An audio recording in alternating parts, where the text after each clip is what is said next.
ಕುಡಿದ ಮತ್ತಿನಲ್ಲೇ ಯುವತಿ ಜೊತೆಗೆ ಅಪಾರ್ಟ್ಮೆಂಟ್ ಮಾಲೀಕನ ಮಗ ಅತ್ಯಂತ ಅಸಭ್ಯ ರೀತಿಯಲ್ಲಿ ವರ್ತಿಸಿರುವಂತಹ ಘಟನೆ ಸಂಜಯ್ ನಗರದಲ್ಲಿ ನಡೆದಿದೆ.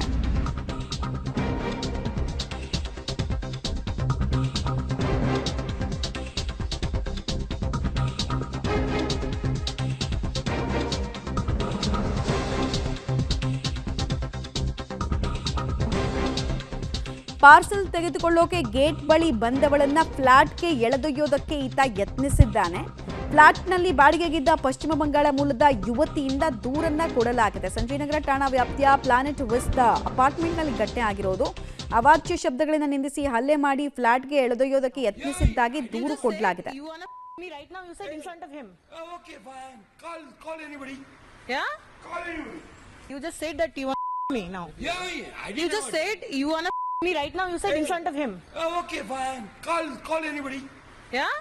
anybody. You just said that you want me now. Yeah, I did. You just said you wanna me right now, you said in front of him. Okay, fine. Call. Leave her! Leave her! You hey! Hey, go! Oh my. Leave her! Hey, you go, ma! Leave her! Leave her! You hey! Drunk to your out of your mind. I better bet you. Drunk to your out of your mind. I better bet you. Drunk to your out of your mind. I better bet you. Drunk to your out. ಒಬ್ಬ ಯುವಕ ಕುಡಿದ ಮತ್ತಿನಲ್ಲಿ ಎಷ್ಟೆಲ್ಲ ಕೆಟ್ಟದಾಗಿ ನಡ್ಕೊಳ್ಬಹುದು ಅಷ್ಟು ಕೆಟ್ಟದಾಗಿ ಆತ ನಡ್ಕೊಂಡಿರೋದು ಆತ ಬಳಸಿರುವಂತಹ ಪದ ಪ್ರಯೋಗದಲ್ಲಿ ಗೊತ್ತಾಗ್ತಾ ಇದೆ. ಎಷ್ಟೆಲ್ಲ ನೀಚ ಕೆಟ್ಟ ಪದಗಳನ್ನ ಆತ ಪ್ರಯೋಗ ಮಾಡಿದಾನೆ ಅದನ್ನು ಹೇಳೋದಕ್ಕೂ ಸಾಧ್ಯ ಆಗ್ತಾ ಇಲ್ಲ. ಮತ್ತೆ ಮ್ಯೂಟ್ ಮಾಡಬೇಕಾದಂತಹ ಸ್ಥಿತಿ. ಮಾತಿಗೂ ಕೂಡ ಅತ್ಯಂತ ತುಚ್ಛವಾಗಿ ಆ ಯುವತಿ ಜೊತೆಗೆ ಆತ ನಡ್ಕೊಂಡಿರೋದು ಸ್ಪಷ್ಟವಾಗಿ ಗೊತ್ತಾಗ್ತಾ ಇದೆ. ವಿಡಿಯೋ ಅದನ್ನೇ ಹೇಳ್ತಾ ಇದೆ ಮತ್ತು ಆಕೆ ಅದನ್ನು ಕನ್ಫರ್ಮ್ ಮಾಡ್ತಾಳೆ ರೆಕಾರ್ಡ್ ಮಾಡಬೇಕಾದ್ರೆ, ನೀನು ನನಗೆ ಇಂಥ ಶಬ್ದಗಳನ್ನು ಬಳಸಿದ್ಯಾ ಅಂತ.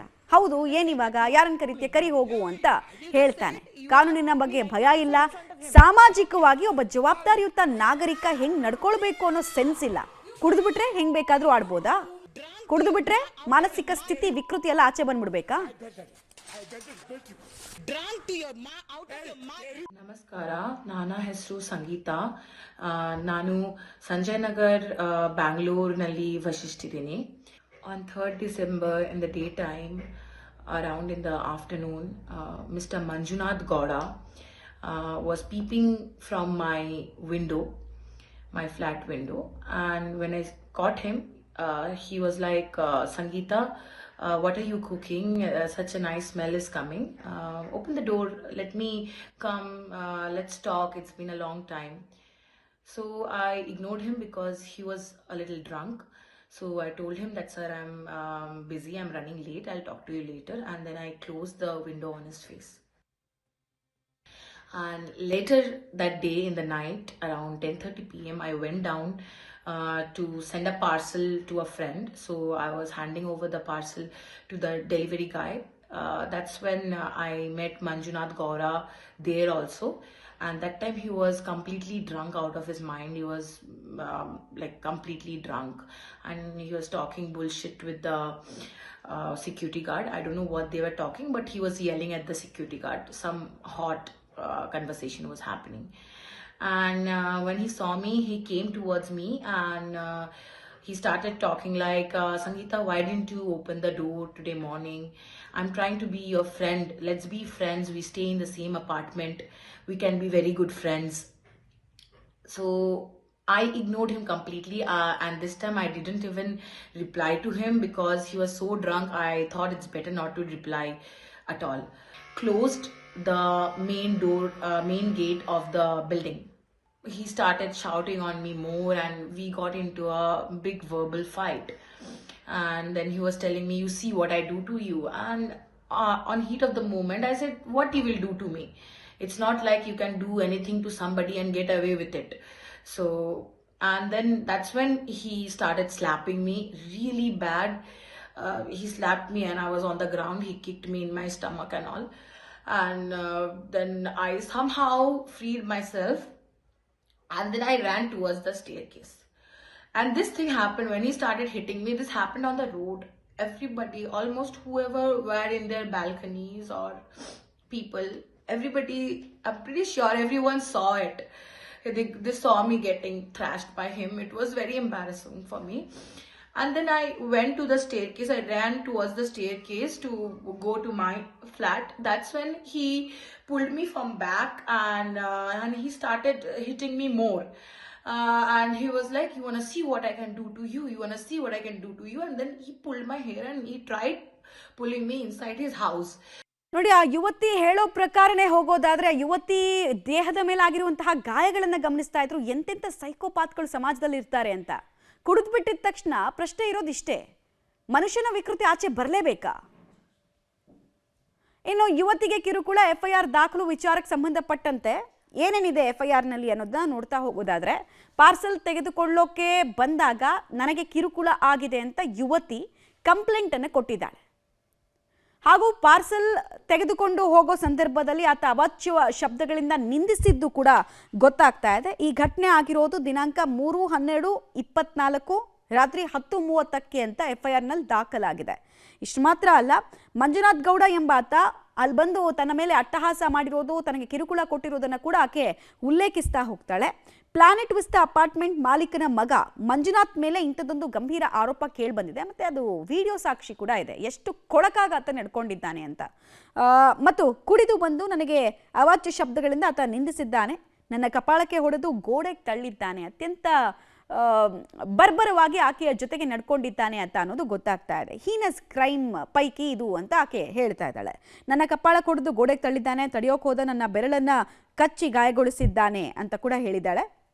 ಮನೆಗೆ ಎಳೆದೊಯ್ಯೋದಕ್ಕೆ ಪ್ರಯತ್ನಿಸಿದಾಗ ಯುವತಿ ದೂರನ್ನ ಕೂಡ ಕೊಟ್ಟಿದ್ದಾರೆ. ಆತನ ಇಂಟೆನ್ಷನ್ಸ್ ಬೇರೆ ಏನೋ ಇತ್ತು, ಕ್ರೂಯಲ್ ಇಂಟೆನ್ಷನ್ಸ್ ಇತ್ತು ಅನ್ನೋದು ಆಕೆಯ ಕಂಪ್ಲೇಂಟ್ನಲ್ಲಿ ದಾಖಲಾಗಿರುವಂತಹ ಅಂಶ. ಈ ಹಿಂದೆ ಕೂಡ ಗಲಾಟೆ ಮಾಡಿರೋದಾಗಿ ಯುವತಿ ದೂರನ್ನು ಕೊಟ್ಟಿದ್ದಾರೆ. ಇಂದ ಸಂಗೀತ ರಾಯ್ ದೂರುದಾರೆ. ಇವರಿಗೆ ಇನ್ಸ್ಪೆಕ್ಟರ್ ಸಂಜಯ್ ನಗರ ಪೊಲೀಸ್ ಠಾಣೆ. ಫಿರ್ಯಾದುದಾರರಾದ ಸಂಗೀತ ರಾಯ್ ಚೌಧರಿ ಅವರು ಠಾಣೆಗೆ ಹಾಜರಾಗಿ ನೀಡಿದ ದೂರು: ನಾನು ಫ್ಲಾರೆನ್ಸ್ ಇಂಗ್ಲಿಷ್ ಹೈಸ್ಕೂಲ್ ಎದುರು ಇರುವ ಪ್ಲಾನೆಟ್ ವಿಸ್ತಾ ಅಪಾರ್ಟ್ಮೆಂಟ್ನ 3ನೇ ಮಹಡಿಯಲ್ಲಿರುವ S1ರಲ್ಲಿ ವಾಸವಾಗಿರುತ್ತೇನೆ. ದಿನಾಂಕ 3/12/2024 ರಾತ್ರಿ 10:30ಕ್ಕೆ ಪಾರ್ಸಲ್ ತೆಗೆದುಕೊಳ್ಳಲು ಗೇಟ್ ಬಳಿ ಹೋದಾಗ ಗೇಟ್ ಬಳಿ ನಿಂತಿದ್ದ ನಮ್ಮ ಮನೆಯ ಮಾಲೀಕನ ಮಗ ಮಂಜುನಾಥ್ ಗೌಡ ನನಗೆ ಮಾತನಾಡಿಸಲು ಪ್ರಾರಂಭಿಸಿ ನನಗೆ ಅವಾಚ್ಯ ಶಬ್ದದಿಂದ ಬೈಯಲು ಪ್ರಾರಂಭಿಸಿದನು.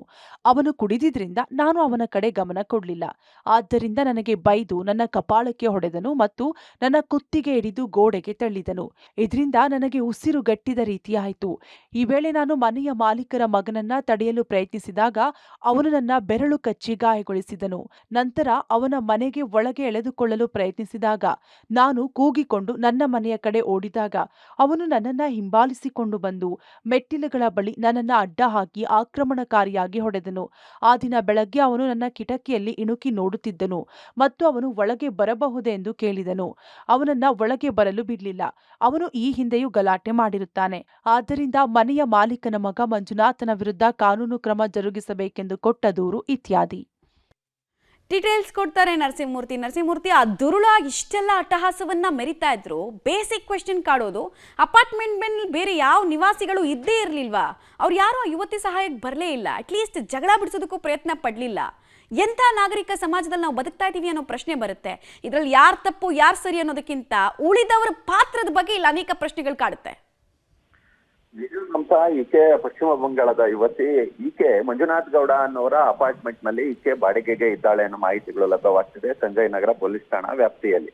ಅದು ಯಾವ ಕಾರಣಕ್ಕೋಸ್ಕರ ಈತ ಹೀಗೆ ಮಾಡಿದಾನೆ ಅಂತ ಹೇಳಿ ಗೊತ್ತಿಲ್ಲ. ಆ ಯುವತಿ ಪಾರ್ಸೆಲ್ ತೆಗೆದುಕೊಳ್ಳೋದಕ್ಕೆ ಅಂತೇಳಿ ರಾತ್ರಿ ವೇಳೆ ಒಂದು 9 ಗಂಟೆ ಆ ಸಮಯ ಗೇಟ್ ಬಳಿ ಬಂದಿದ್ದಾಳೆ, ಅಪಾರ್ಟ್ಮೆಂಟ್ ನ ಗೇಟ್ ಬಳಿ. ಈಗ ಆ ಸಂದರ್ಭದಲ್ಲಿ ಬಂದಂತಹ ಮಂಜುನಾಥ್ ಗೌಡ ಆಕೆಯನ್ನು ನೋಡಿ ಏನೋ ಅಂದಿದ್ದಾನೆ. ಆ ಸಂದರ್ಭದಲ್ಲಿ ಆಕೆಯ ಕೈ ಹಿಡಿದು ಮನೆಯ ಒಳಗೆ ಆತನ ಫ್ಲಾಟ್ಗೆ ಎಳೆದೊಯ್ಯೋದಕ್ಕೆ ಪ್ರಯತ್ನವನ್ನ ಪಟ್ಟಿದ್ದಾನೆ. ಆಕೆ ಪ್ರತಿರೋಧವನ್ನ ತೋರಿದಂತಹ ಸಂದರ್ಭದಲ್ಲಿ ಆಕೆಯ ಕುತ್ತಿಗೆಯನ್ನ ಹಿಡಿದಿದ್ದಾನೆ. ಕುತ್ತಿಗೆ ಬಿಗಿಯಾಗಿದ್ದಾಗ ಉಸಿರುಗಟ್ಟೋದಕ್ಕೆ ಅಸಾಧ್ಯವಾದಂತಹ ಸಂದರ್ಭದಲ್ಲಿ ಆಕೆ ಬಿಟ್ಕೊಳ್ಳೋದಕ್ಕೆ ಏನೆಲ್ಲ ಪ್ರಯತ್ನವನ್ನ ಸಹ ಪಟ್ಟಿದ್ದಾಳೆ. ಆ ಸಂದರ್ಭದಲ್ಲಿ ಆತ ಈಕೆಯ ಬೆರಳನ್ನ ಸಹ ಕಚ್ಚಿದ್ದಾನೆ, ಕಪಾಳಕ್ಕೆ ಹೊಡೆದಿದ್ದಾನೆ, ಹಲ್ಲೆಯನ್ನ ನಡೆಸಿದ್ದಾನೆ. ಇಷ್ಟೆಲ್ಲ ಆಗ್ತಿದ್ರು ಕೂಡ ಅಲ್ಲಿ ನಾವು ಆ ವಿಡಿಯೋಗಳಲ್ಲಿ ಗಮನಿಸುವಂತೆ ಸಾಕಷ್ಟು ಮಂದಿ ಅಪಾರ್ಟ್ಮೆಂಟ್ ನ ನಿವಾಸಿಗಳಿದ್ದಾರೆ, ಅಲ್ಲಿ ಸೆಕ್ಯೂರಿಟಿ ಗಾರ್ಡ್ ಇವರೆಲ್ಲರೂ ಕೂಡ ಇದ್ರೂ ಕೂಡ ಯಾವುದೇ ಕ್ರಮಗಳನ್ನ ತೆಗೆದುಕೊಂಡಿಲ್ಲ. ಕಾರಣ ಆತ ಅಪಾರ್ಟ್ಮೆಂಟ್ ನ ಆ ಒಂದು ಫ್ಲಾಟ್ ಗಳ ಮಾಲೀಕ ಅನ್ನೋದು ಗೊತ್ತಾಗ್ತಿದೆ. ಏನೇ ಆದ್ರೂ ಕಾನೂನೇ ತಾನೇ. ಒಬ್ಬ ಮಹಿಳೆಯ ಮೇಲೆ ಈ ರೀತಿಯಾದಂತಹ ದೌರ್ಜನ್ಯ ನಡೆಸೋದು ಎಷ್ಟರ ಮಟ್ಟಿಗೆ ಸರಿ? ಕೊನೆಗೆ ಅವತ್ತಿನ ಬೆಳಿಗ್ಗೆಗೂ ಕೂಡ ಆತ ಕಿಟಿಕೆ ಬಳಿ ಬಂದು ಬಾಗ್ಲನ್ನ ತೆಗಿ ಒಳಗೆ ಬರಬೇಕು ಅನ್ನೋ ನಿಟ್ಟಿನಲ್ಲೂ ಕೂಡ ಹೇಳಿದ್ನಂತೆ. ಆಕೆ ಈ ಮಹಿಳೆ ಆ ಬಾಗ್ಲನ್ನ ತೆಗೆದಿಲ್ಲ. ಕೊನೆಗೆ ಇದೀಗ ಸಂಜಯ್ ನಗರ ಪೊಲೀಸ್ ಠಾಣೆಯಲ್ಲಿ ದೂರನ್ನ ದಾಖಲು ಮಾಡಿದ್ದಾಳೆ. ಪ್ರಕರಣ ಸಂಬಂಧ ಇದೀಗ FIR ಕೂಡ ದಾಖಲಾಗಿದೆ. FIR ನಡಿ ಇದೀಗ ಬಹುಶಃ ಎಲ್ಲ ಕೂಡ ಈ ಹಲ್ಲೆ ಇದೇ ರೀತಿಯಾದಂತಹ 2 ವರ್ಷಕ್ಕಿಂತ ಕೆಳಗಿನ ಠಾಣಾ ಜಾಮೀನಿನ ಮೇಲೆ ಬಿಡುಗಡೆಯಾಗುವಂತಹ ಕೇಸ್ಗಳನ್ನ ಹಾಕಲಾಗಿದೆ. ಈ ಸಂಬಂಧ ಆತನನ್ನ ಕರೆಸಿ ವಿಚಾರಣೆಗೆ ಒಳಪಡಿಸುವ ಕೆಲಸವನ್ನ ಮಾಡಬೇಕು ಅನ್ನೋ ನಿಟ್ಟಿನಲ್ಲಿ ಯುವತಿ ಆಗ್ರಹವನ್ನ ಪಡಿಸ್ತಿದ್ದಾಳೆ. ಹೀಗಾಗಿಯೇ ಪೊಲೀಸರು ಪ್ರಕರಣವನ್ನ ದಾಖಲು ಮಾಡಿಕೊಂಡು ತನಿಖೆಯನ್ನ ನಡೆಸ್ತಿದ್ದಾರೆ. ಧನ್ಯವಾದ ನರಸಿಂಹಮೂರ್ತಿ ತಮ್ಮೆಲ್ಲ ಮಾಹಿತಿಗಾಗಿ. ಇಲ್ಲಿ ಆಕೆ ಏನ್ ಮಾಡಿದ್ಲು, ಇದರ ಹಿಂದೆ ಬ್ಯಾಕ್ ಡ್ರಾಪ್ ಕತೆ ಏನು, ಅದೆಲ್ಲ ಕೂಡ ನೆಕ್ಸ್ಟ್. ಬಟ್ ಅಲ್ಲಿದ್ದಂತಹ ಜನ ಯಾಕೆ ಸುಮ್ಮನಿದ್ರು? ಇಷ್ಟು ದೊಡ್ಡ ಹಂಗಾಮನ ಆತ ಮಾಡ್ತಿದ್ದಾನೆ, ಕುಡಿದು ಬೇಕಾಬಿಟ್ಟಿ ಮಾತಾಡಿದ್ದಾನೆ, ಅಟ್ಟಹಾಸವನ್ನ ಲಿಟ್ರಲಿ ಗೈದಿದ್ದಾನೆ. ಬೇರೆ ಯಾವುದೋ ರಾಜ್ಯದಲ್ಲಿ ದೆಹಲಿ ಸೇಫ್ ಇಲ್ಲ, ಬಿಹಾರ ಸೇಫ್ ಇಲ್ಲ ಅಂತ ಹೇಳೋರು ಬೆಂಗಳೂರಿನಲ್ಲಿ ತುತ್ತಿನ ಚೀಲ ತುಂಬಿಸ್ಕೊಳ್ಳೋದಕ್ಕೆ ಬೇರೆ ರಾಜ್ಯದಿಂದ ಯುವತಿಯರು ಬರ್ತಾರಲ್ಲ, ಅವ್ರನ್ನ ಹೆಂಗ್ ನಡೆಸ್ಕೊಳ್ತಾ ಇದ್ದಾರೆ ಕೆಲವರು ಅನ್ನೋದಕ್ಕೆ ಇದು ಉದಾಹರಣೆ. ಆ ಹುಡುಗಿಯರಿಗೆ ಸೇಫ್ಟಿ ಎಲ್ಲಿದೆ? ಆ ಹುಡುಗಿಯರಿಗಾಗುವಂತಹ ಮೆಂಟಲ್ ಟ್ರಾಮಾದ ಬಗ್ಗೆ ಯಾರಾದ್ರೂ ಮಾತಾಡ್ತಾರ? ಮನೆ ಮಾಲೀಕ ಆದ ತಕ್ಷಣ ಹೆದರ್ಕೊಂಡು ಉಳಿದವರು ಇದ್ರಲ್ಲ ಸ್ಥಳೀಯರು, ಅವರ ನಾಗರಿಕ ಪ್ರಜ್ಞೆ ಸತ್ತು ಹೋಗಿತ್ತಾ ಅನ್ನೋದು ಪ್ರಶ್ನೆ ಇದೆ.